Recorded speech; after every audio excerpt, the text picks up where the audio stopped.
What's up guys, Damian Keyes here, welcome back to the channel. It's every musician's dream to be signed to that major label, have your own huge recording contract. Lambos, private jets, stadiums. The problem is, contracts have changed so much over the past few decades. So what does it actually mean to have a recording contract in this day and age? And why, oh why, do so many massive artists who are going through that process of having massive deals so utterly demonetized when they come out the other end?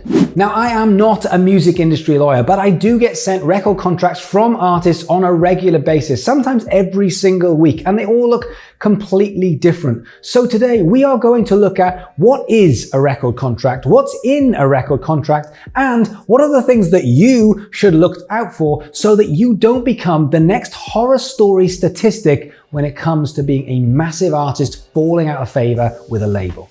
So, if we want to look at recording contracts today, we should probably take a trip down memory lane. Back in the day, which was probably a Wednesday, recording contracts and record labels were 100% necessary. If you think of what had to be done to get a record out there, it was out of the realms of possibility for any normal artist, because the first thing you had to do was go into the studio. Now, nowadays, you just plug into your Mac and off you go. But no. Back in the day, you'd be looking at paying $1,000, $1,500, $2,000, $3,000 per day just for the hire of the studio, not including you would need an engineer, and on top of that, a high-end producer and potentially some session musicians, because you couldn't just program it on a keyboard. All of that added up. Now, if you're in the studio for months at a time, that is a huge amount of money, and that is just for the recording. After that, you've got the mix, then you've got the master, and then you've got the distribution. You have to get that music printed onto a piece of plastic, and that has to happen thousands, if not hundreds of thousands, if not millions of times. And those need, after manufacturing, to be taken to every single record shop around the country, if not around the world, which means you need a network of shops. You also need the shipping costs, which could be potentially trucks or boats or planes. All of a sudden, this starts to add up, let alone advertising fees. And so therefore you needed a label. The label would put in the money and also that network. They would be able to upfront put in the costs of maybe hundreds, if not hundreds of thousands, if not millions of pounds for you to fund your music getting into the hands of your fan. Which leads us on to that first question. What exactly is a recording contract? Well, quite simply put, a recording contract is the battle of who owns copyright, because whoever owns copyright will start getting paid the royalties, and the royalties is where the money comes in. Now, the royalties come in from the master recording, but also from the song. So because your music is now split into two, the master and the publishing, the master is the recording of your song. You might have millions of different ways that you play it live, but that specific recording which people will buy or listen to, that is the master.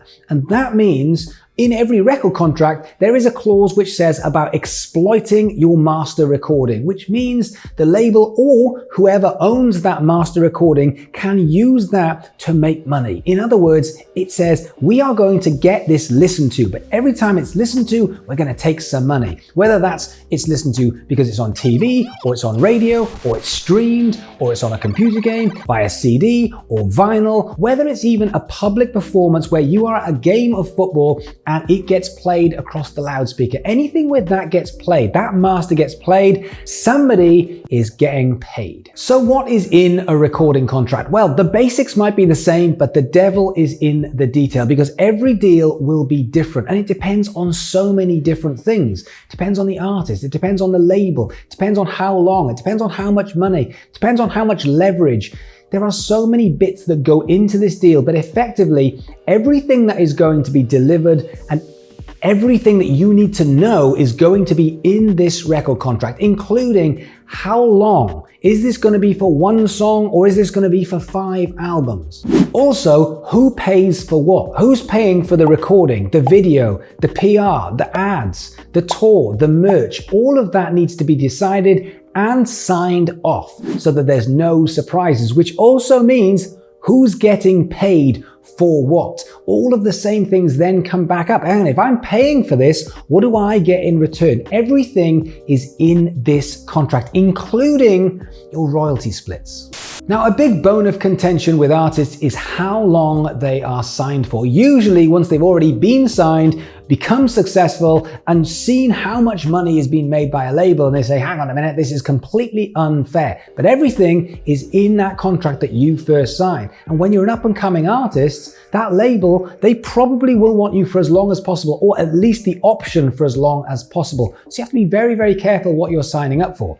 Now then, when I signed my very first record contract, it was literally one single. There was one song, and the record deal was, we will sign you for one single, we'll manufacture, back in the day of CDs, we'll manufacture that one song, and we had a target of about 500 CDs to sell. And then they had the option of first refusal if we wanted to do that again, but if not, we wouldn't take the brunt if they lost all of the money. And that was it. That was the first deal. But can you imagine if all of a sudden that first single went stratospheric? The label will go, hang on a minute, we want to do another one. And we would have gone, well, I think we're going to go with a much bigger label, obviously.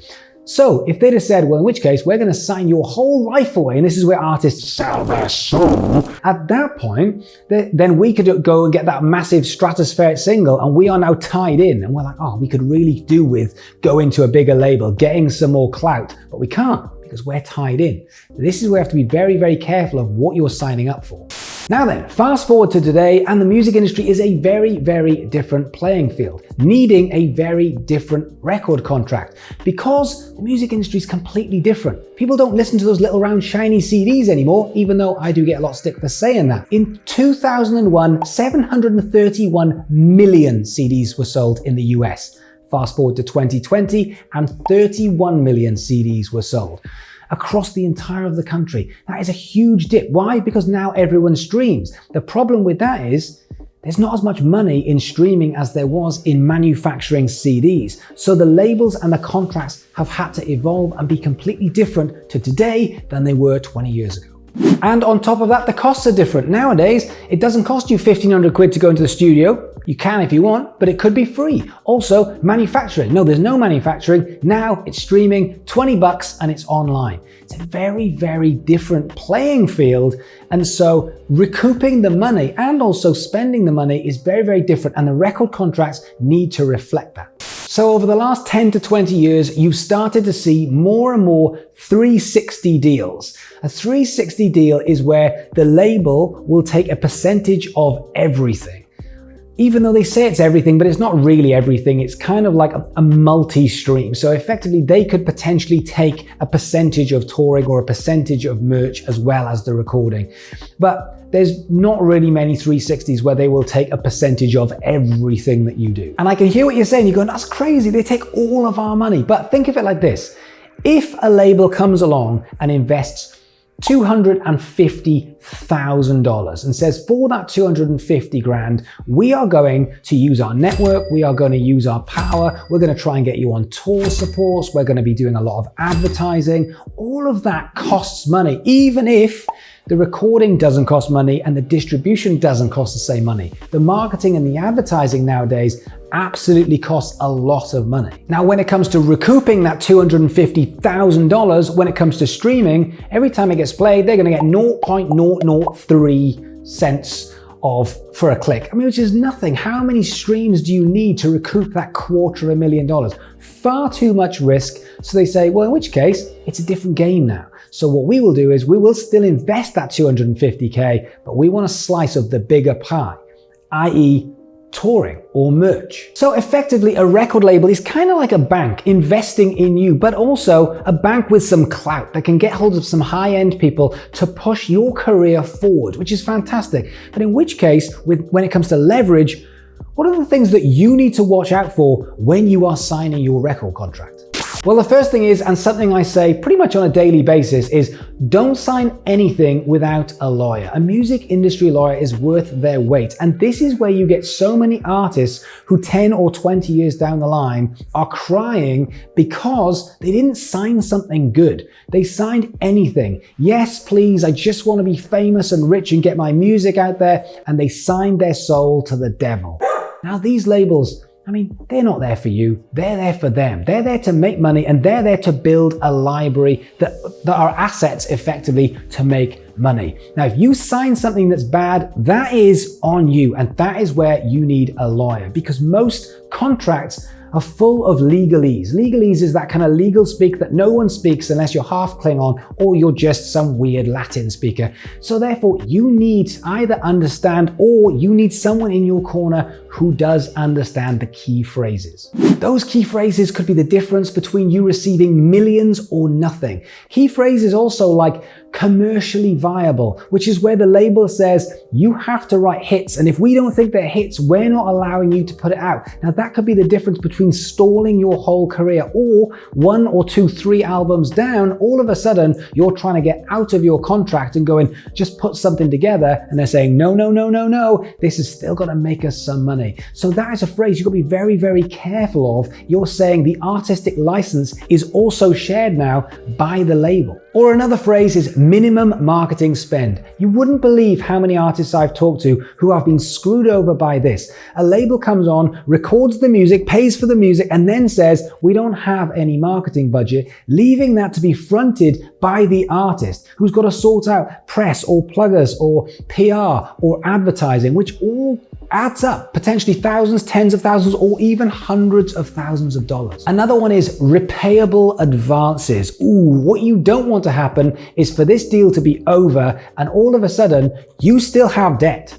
That debt needs to be just like any other business debt. We're going to go into this together, but you are taking on the financial responsibility, not me. It isn't going to be, I'm taking this away, and if it all works out, you get loads of money, and if it doesn't work out, you get loads of money. That absolutely can't happen, because if that is the case, just go get a bank loan. Another big one is a key man clause, or probably a key person clause. Now that one's quite important because there's a big turnover when it comes to labels. And so if you get an A&R person or a head of a label who likes you and signs you and then moves on, you could be shelved. I've seen that loads of times. And so there needs to be a clause in your contract which, if there is someone who's key to your operation in that label, if they leave, you have the right to get dropped. And lastly, and the big one, the royalty splits and how long those go on for. Now, this is all about leverage. This and everything else in this deal is all about how much leverage you've got.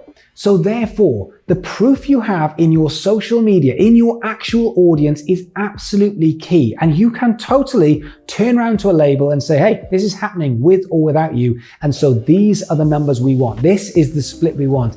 And if the label feels that that's a good investment, they will invest. The problem is if they pick you up and go, it's worth a gamble, they have the leverage. So this is why you need to be prepared by getting everything together. You need to be self-managing. You need to have that audience in one place to say, hey, if you drop us, this audience is here for us. I can monetize these in several different ways. That is the key to getting a good record deal. Because there's good and bad deals, but it's predominated on how much risk is towards the person putting in that amount of money. So that is what is in a record contract. However, how you get a record contract is far, far more important. What's in it is something you give to a lawyer and you say, sort that out for me. Should I sign it? Yes or no. But how you get it, that's the key bit. But I hope this video has been of some use and has helped you. If you do have a label interested, don't forget, go and get the advice of a music industry lawyer. Anything I can do to help, you know where I am. Thank you so much for watching. If you do me a favor, hit that like, hit that subscribe button. It does make a huge difference on YouTube at the moment. Other than that, I'll leave you with my awesome shirt and I'll see you guys soon.